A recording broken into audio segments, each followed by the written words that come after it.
দেখুন, আমরা কেউ উপগ্রহ থেকে আসিনি।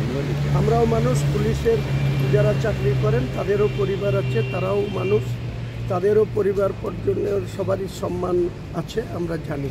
কিন্তু পুলিশের চেয়ার হোল্ড করে কিছু কিছু পুলিশ যদি মনে করে থাকে নিজেকে খুব বেশি ক্ষমতাবান হয়ে গেছি, বেশি আমরা শক্তিশালী হয়ে গেছি, সেক্ষেত্রে আমি শাসক দল হলেও পুলিশ যদি অন্যায় করে, অন্যায়কে অন্যায় বলার মতন অধিকার আমারও আছে। পলিটিক্স করি মানে কেউ অন্যায় করবে, সেই অন্যায়কে আমি সমর্থন করব, এটা আমি রাজনীতিতে যতদিনই থাকব।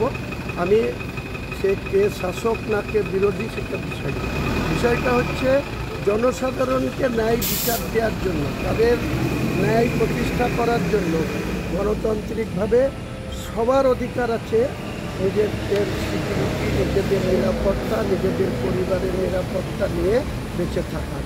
সেই জায়গায় পুলিশ যদি ক্ষমতাসীন হয়ে কোনো জায়গায় পোস্টিং থেকে যদি সাধারণ মানুষের উপরে, গ্রাসরুটের মানুষের উপরে কোনো অন্যায় অত্যাচার করে, মিথ্যা মামলা দেয়, তাদের কাছে যদি হ্যারাসমেন্ট করে, তাহলে আমি কথা বলতে পারবো না? নিশ্চয়ই বলবো।